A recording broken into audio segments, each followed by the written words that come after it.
Hello दोस्तों, कैसे हैं आप लोग। आशा करती हूँ आप लोग ठीक होंगे, है ना। तो आज का क्लास है current affairs, daily current affairs का। कल कुछ क्वेश्चन थे और आज का कल मैं नहीं अपलोड कर पाई करंट अफेयर्स का, है ना। तो आज मैं बता देती हूँ कुछ इंपॉर्टेंट क्वेश्चन जो हर एग्जाम में आने, या फिर रेलवे हो, एसएससी हो, बीपीएससी हो। और मैं कुछ समझा दूंगी तो उससे रिलेटेड यूपीएससी का भी हो जाएगा, और ऑल पीसीएस, चाहे यूपी पीसीएस हो, आर हो, ये सभी के लिए इम्पोर्टेंस है ना। तो आप टाइम निकाल के ना थोड़ा देख ले, चाहे स्पीड बढ़ा के ही देख ले। तो चलिए, खुद पर विश्वास करना सबसे बड़ा साहस है, और ये करते रहे, है ना। तो मैं एक बात बोलना चाहूँगी कि सक्सेस बस एक ही कला पर निर्भर करता है, और वह है हार्ड वर्क, है ना। तो जब हमें सक्सेस चाहिए और वो कला कला क्या है, तो उसको हार्ड वर्क है, तो हम क्यों ना सक्सेस के लिए हार्ड वर्क करें, है ना। तो चलिए, अब मैं क्वेश्चन नंबर 1 को डिस्कस करती हूँ।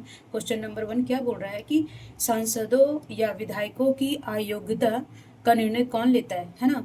तो जब सांसद या विधायक की अयोग्यता का निर्णय कौन लेता है, मैं पहले ये आंसर बता देती हूँ, उसके बाद बताऊंगी कि इसको इंग्लिश में बोला जाता है एंटी डिफेक्शन लॉ भी बोला जाता है ना। अयोग्यता जो होता है ना, विधायकों की अयोग्यता का निर्णय को एंटी डिफेक्शन लॉ भी कहते हैं। तो देखेंगे कि जो सांसद होता है, एमपी होते हैं, और विधायक होते हैं जो विधानसभा के लिए चुने जाते हैं, तो उनका जो अयोग्य है, तो इसका निर्णय कौन लेता है, तो ये लेता है, पहला होगा आंसर इसका लोकसभा अध्यक्ष या सभापति, है ना। तो इसका आंसर ये हो जाएगा। अब मैं बताना चाहूँगी कि ये हमारे अनुच्छेद, संविधान के अनुच्छेद कितना में एक अलग से अनुच्छेद बनाया गया, अनुच्छेद है 10, है ना। सॉरी, अनुच्छेद नहीं, ये सॉरी, माफ़ी चाहूँगी, ये अनुच्छेद नहीं, आर्टिकल्स नहीं है, ये है शेड्यूल, है ना। सॉरी, ये है, हिट क्यों नहीं रहा, हाँ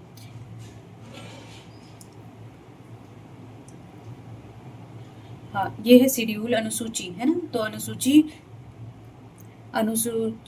ये अनुसूची 10 में, अनुसूची 10 एक अलग से अनुसूची बनाया गया है संविधान का, जिसमें दल बदल कानून पढ़े होंगे, जो 92वां संशोधन करके 1985 में मतलब 52 संशोधन को करके इस अनुसूची को जोड़ा गया। क्योंकि ये ज़रूरत भी पड़ गया था, क्योंकि बहुत विधायक क्या करते थे, एक पार्टी से चुन के कोई दूसरा पार्टी ज़्यादा उनको पैसे का लालच या किसी तरह का कोई लाभ के लिए बोलता था, तो वो उधर चले जाते थे। तो ऐसे क्या होता था कि एक चुनाव प्रक्रिया भी काफ़ी लेंदी है और काफ़ी खर्चीला है, तो उससे उसमें बाधा होता था, है ना। तो देखिए, तो क्या बोल रहा है कि अब इसको इसको लाने का, मतलब अनुसूची बनाने का क्या ज़रूरत था, तो देखिए, दल बदल को रोकना था, है ना। मतदान के दौरान अपनी पार्टी के विहिप जारी करना मीन्स होता है कि पार्टी का एक तरह का आदेश होता है ना, कि मान लीजिए उसके विधायक है, और मान लीजिए एग्जांपल देती हूँ, बीजेपी और कांग्रेस, तो बीजेपी के विधायक जाके कांग्रेस को वोट दे दे, तो ये आदेश, ये विहिप ना मानने के कारण इसका अयोग्यता अब किस किस आधार पर अयोग्य ठहराया जाएगा, तो दल बदल करेंगे। अब दल बदल करने के, जैसे कि इस पार्टी से चुने गए और दूसरे पार्टी में चले जाएंगे, है ना। तो वो हो गया, इस आधार पे किया जा सकता है। दूसरा, अपने विहिप को ना मानने से, और निर्दलीय रूप से निर्वाचित संसद विधायक किसी राजनीतिक दल में शामिल होना। अब मान लीजिए कोई निर्दलीय होता है, कोई पार्टी में शामिल नहीं होता है, कोई अपने से खुद से उठता है, तो वो भी क्या बोलते हैं, सांसद विधायक किसी राजनीतिक दल में शामिल होना। अब निर्दलीय से उठा और किसी, मान लीजिए बीजेपी में शामिल हो गया, कांग्रेस में शामिल हो गया, तो इसका क्राइटेरिया है ना भाई, कि आज चुन के गए और कल तुरंत 2 दिन 3 दिन में आप उसमें, मतलब दूसरे पार्टी को ज्वाइन किए, देखे कि हाँ बीजेपी जीत गया या कांग्रेस जीत गया, तो उसमें ज्वाइन कर लेते हैं, इसका फ्यूचर अच्छा है ना। तो मतलब कि इसी घटना को रोकने के लिए, ताकि स्थिरता बनी रहे राजनीतिक दलों में और देश में, जो इतने खर्चीला, एक तो चुनाव प्रक्रिया काफ़ी खर्चीला है भारत का, तो वो बनाए रखने के लिए ये विधेयक लाया गया था, है ना। तो और क्या है, हाँ, यदि कोई मनोनीत सदस्य संसद, अब देखिए फिर क्या हुआ कि अब ये भी है ना कि ये क्या, इसका टाइम पीरियड क्या होना चाहिए, अगर विधायक को अयोग्यता ठहराने का, वो क्या कभी नहीं वो दूसरे दल में जा सकता है, क्या वो कभी नहीं जा सकता दूसरे दल में, तो ऐसा नहीं है ना। क्या हो रहा है, बार बार हिले जा रहा है ना। कोई बात नहीं। तो इसका फिर 91 संशोधन आया था, ठीक है। 91 संशोधन 2004 में लाया गया कि आखिर क्या क्राइटेरिया हो कि अगर वो निर्दलीय से चुना गया और वो कभी भी ना जा सके। तो इसके लिए क्या किया कि 2/3, एक तो है कि 2/3 मत अगर जैसे कोई पार्टी हो, विलय विलय बोलते हैं कि कोई पार्टी 2/3 मत 2/3 सदस्य, मतलब कि कोई पार्टी हो, एक मिनट है ना, हाँ, तो 2/3 पहला है 2/3 सदस्य दूसरे पार्टी में विलय, तो एक तरह का विलय ही तो हो गया, 1/3 बचेंगे, 2/3 तो दूसरे पार्टी में मतलब मिल गए, तो ये मर्जिंग तो हो गया। तो अब क्या है, इसमें अगर इस आधार पे हो तो वो नहीं हो सकते, है ना। और एक टाइम पीरियड होता है कि 6 मंथ के बाद ही वो निर्णय ले जा सकते हैं दूसरे दल में शामिल होने का। तो अब ये देख लिया कि सांसदों या विधायक के हक का निर्णय कौन लिया गया। और अनुसूची 10 में क्या है, दल बदल कानून है, ये कब लाया गया था, तो 52वां संशोधन के तहत लाया गया था। तो और फिर 2/3 वाला कॉन्सेप्ट कब आया था, 91 2004 में, है ना, संशोधन के द्वारा। चलिए अब क्वेश्चन ये देखिए, अब क्वेश्चन नंबर 2 भी काफ़ी इंपॉर्टेंट है, इसको हम देखेंगे। क्या हो रहा है आज ना थोड़ा सा, हाँ। तो अब क्वेश्चन नंबर देखिएगा 2 क्या बोल रहा है कि अभी हाल ही में कौन सा रक्त समूह की खोज की गई है। ये ना एक दुर्लभ दुर्लभ बोलेंगे कि ये दुर्लभ ब्लड ग्रुप है जो भारत में पाया गया है, ठीक है। तो पहले हम देखेंगे कि कौन कौन से ब्लड ग्रुप होते हैं ना, तो आप जानते होंगे और मैं थोड़ा बता देती हूँ जल्दी में। ए हो गया, ए बी हो गया, बी हो गया, है ना, ओ हो गया, और एच ओ माइनस हो गया, मतलब ओ माइनस प्लस बोलते हैं ना, और एच प्लस हो गया, है ना। तो ये ब्लड ग्रुप है, तो एक नया ग्रुप नया आ गया, तो उसका नाम क्या दिया गया, बोल रहा है कि अभी हाल ही में कौन सा रक्त समूह की खोज की गई है ना, तो ये इसका आंसर हो जाएगा क्रोमर, क्रोमर, है ना। तो क्रोमर को इसको बोला जाता है, देखिए इसका शॉर्ट फॉर्म होता है CRIB,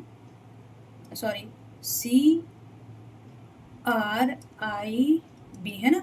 तो तो इसको क्या बोलते हैं, यह नया एंटीजन, ठीक है। तो इसका फुल फॉर्म क्या होगा, मतलब IB से हो गया आपका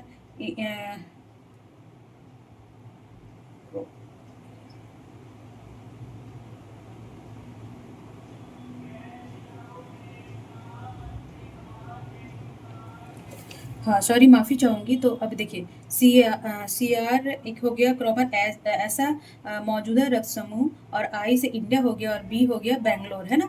ये I से हो गया क्रोमर, क्रोमर मीन्स एक ऐसा रक्त समूह प्रणाली, कोई नया रक्त समूह है जिसे क्रोमर नाम दिया गया, है ना। और I से इंडिया हो गया, और B से ये बैंगलोर के वैज्ञानिक ना इसे खोजने पे मतलब खोज निकाले, इसी वजह से इसे बोलते हैं ICRIB है, मतलब क्रोमर, और I से इंडिया और B से बैंगलोर, है ना। तो अब देख लेंगे कि अब बोलेंगे इसमें एक अलग तरह का एंटीजन पाया जाता है ना।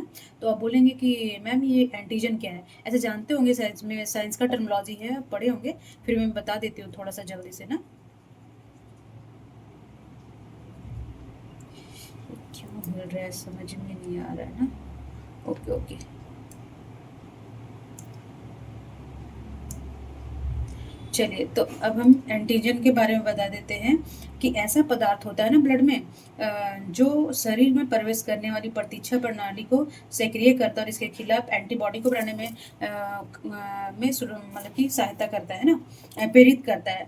तो क्या है कि मान लीजिए कि ये ना ब्लड रेड सेल्स होते हैं ना, जो RBC बोलते हैं, एंटीजन, तो ये एक एंटीजन है। तो एंटीजन जो ब्लड में एक अलग तरह से एंटीजन पाया जाता है, अभी इसका पता नहीं चल रहा है कि वो किस तरह का कार्य करता है, ठीक है। पर एक अलग तरह का एंटीजन जो A में, AB में, B में, O माइनस O प्लस में नहीं पाया जाता है, वो अलग तरह का एंटीजन पाया जाता है। तो मैं एंटीजन बता देती हूँ कि जेंडर जिसमें पाया गया, तो वो एक ऐसा पदार्थ होता है जो बॉडी में, शरीर में प्रवेश करने पर प्रतीक्षा प्रणाली को सक्रिय करता है, एंटीबॉडी मतलब कि एंटीबॉडी बनाने वाले पदार्थ के साथ, इसके खिलाफ एंटीबॉडी बनाने वाले पदार्थ के साथ ना। तो क्या जैसे कि अभी कोविड-19 था, तो कोविड-19 में क्या करते थे, वो प्रतीक्षा प्रणाली के लिए एंटीजन कहीं तो बढ़ाने के लिए दवा वगैरह या फिर खाना वाना खाने के लिए बोलते थे।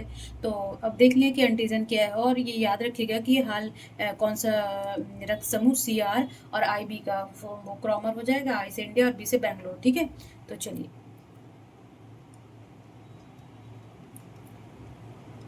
क्वेश्चन नंबर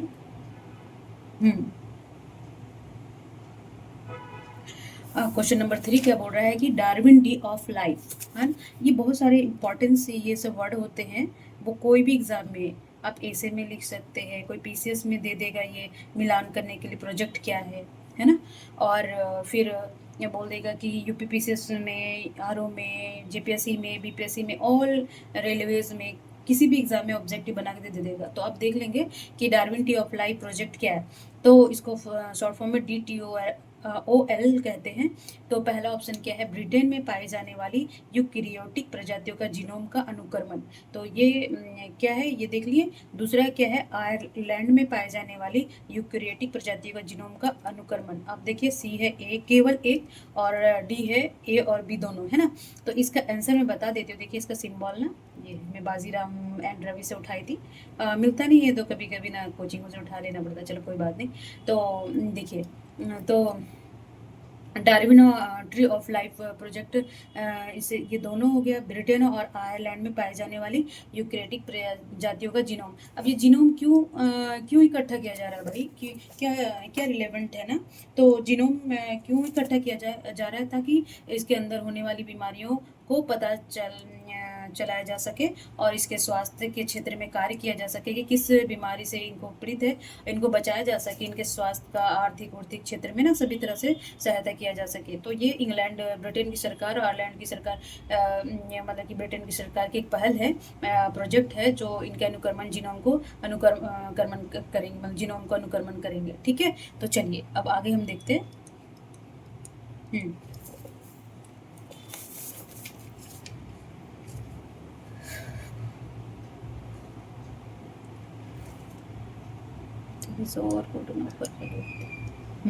क्वेश्चन नंबर 4 क्या बोल रहा है कि अगस्त 2025 में भारतीय सेना के 47वें, देखिए एक ना मैं इंपॉर्टेंस क्वेश्चन को घेरे डाल देती हूँ।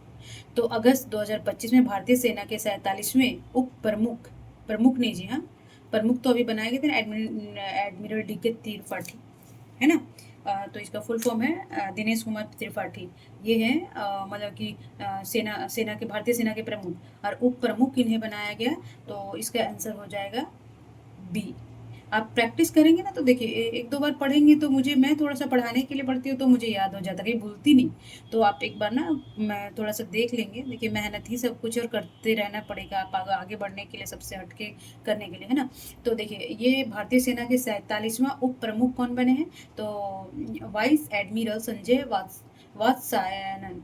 ठीक है, और प्रमुख कौन है, तो एडमिरल DK त्रिपाठी, दिनेश कुमार त्रिपाठी, है ना। तो देखिए navy's new vice admiral Sanjay Vatsayanpur नहीं आया हुआ है। ठीक है, तो अब देख लेंगे। ओके चलिए, अब हम क्वेश्चन नंबर, हाँ जी, अब मैं थोड़ा सा इधर इसमें ना ये क्वेश्चन में थोड़ा और बना देती हूँ कि भारतीय सेना का हेडक्वार्टर कहाँ है ना। कभी कभी कोई ना रेलवेज वगैरह में हो गया, SSC वगैरह में, किसी में बोला नई दिल्ली, है ना।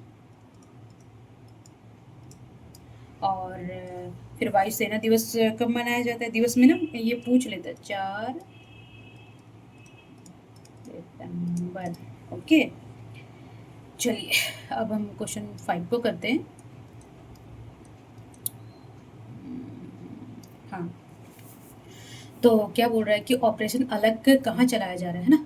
तो देखिए अभी अलग कहाँ है, ये है अलग, और मैं ऑपरेशन ब्रह्मा, ऑपरेशन शक्ति, ये सब बता चुकी हूँ मैं आपको। तो ऑपरेशन ये क्या अलग कहाँ है, तो ए ऑप्शन है जम्मू कश्मीर कुलगाम, बीजापुर छत्तीसगढ़, और गढ़वा झारखंड, कालाहांडी उड़ीसा, है ना। तो इसका आंसर हो जाएगा जम्मू कश्मीर कुलगाम। तो देखिए क्या है ना कि वहाँ पे कुलगाम में अभी ब्रह्मा देखे थे, जहाँ पे अभी उसका मास्टरमाइंड, कुलगाम का मास्टरमाइंड को और समेत 2 और अन्य आतंकवादी को मार गिराया। तो ये अलग के तहत ना 2 आतंकवादी, घुसपैठियाँ बोलेंगे, आतंकवादी ही थे, घुसपैठियों को मार गिराया गया जम्मू कश्मीर में, है ना। तो इसका नाम क्या दिया गया कि अलग, सॉरी। चलिए अब आगे हम देखते हैं। अब ये क्वेश्चन नंबर आपका है,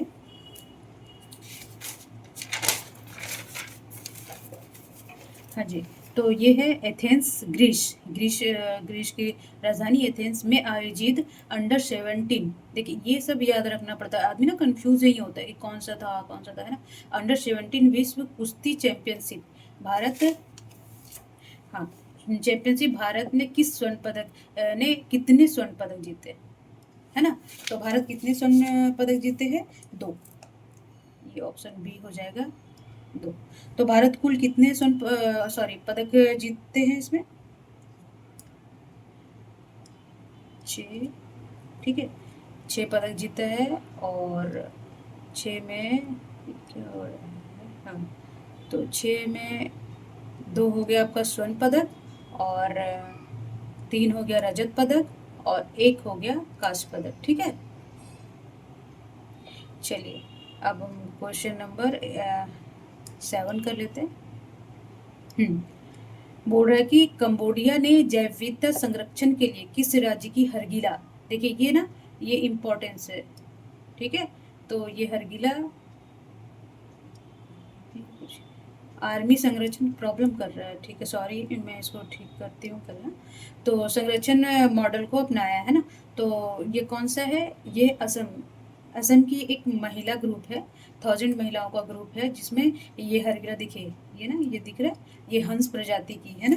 तो हंस प्रजाति से बोला जाता है ग्रेटर ग्रेटर एजुटेंटेड स्टॉक, ऐसे करके कुछ नाम है, मुझे अच्छे से उच्चारण नहीं हो पा रहा है, तो आप देख लीजिएगा। तो ऐसे क्या करती हैं ये महिलाएं, इनके घोंसलों को संरक्षित करती है, और इनको इनको इनका इनके बच्चे चूजों को संरक्षित करती है। इस तरह ना ये 485 थे, मतलब कि IUCN जो है ना लिस्ट, उसमें ये इंडेंजर कैटेगरी में थी, वो मैं बाद में बताऊंगी इन्वायरमेंट में। तो उसको फिर ये अभी ना 1800 तक ले आई, 450 से देखिए कितना बढ़ा दिया गया है ना। तो इकोलॉजी के लिए, इन्वायरमेंट के लिए बहुत ज़रूरी है। और ये देखिए अभी कंबोडिया विश्व में भी इसकी पहचान हो चुकी है, बहुत सारे इनको अवार्ड, इंटरनेशनल अवार्ड भी मिले हैं, नेशनल अवार्ड। तो कंबोडिया ने जैव विविधता संरक्षण के लिए किस हरगिला आर्मी संरक्षण मॉडल को अपनाया, तो असम की महिलाओं का एक ग्रुप है, तो उन्हीं के द्वारा ये अपनाया जा रहा है। ठीक है, मतलब किया जा रहा है। हाँ, अब देखिए ये क्या है ना कि 73वें लोकमान्य राष्ट्रीय पुरस्कार किसे सम्मानित किया जाती है, सॉरी है 43वें में लोकमान्य तिलक राष्ट्रीय पुरस्कार से किसे सम्मानित किया गया है ना। तो देखिए ये 2025 का है। ठीक है, सम्मानित तो इनको भी किया गया है, इनको भी किया गया है। तो ये 2025 का किनको सम्मानित, ये मुझे मेंशन करना था। तो नितिन कटगिरी जी को 2025 का मिला है ना। देखिए इनका फोटो भी दिख रहा है, यहाँ पे है कटगिरी जी। तो आप देखेंगे कि ये पुरस्कार कब से स्टार्ट हुआ, ये 1 अगस्त 1983 से स्टार्ट हुआ।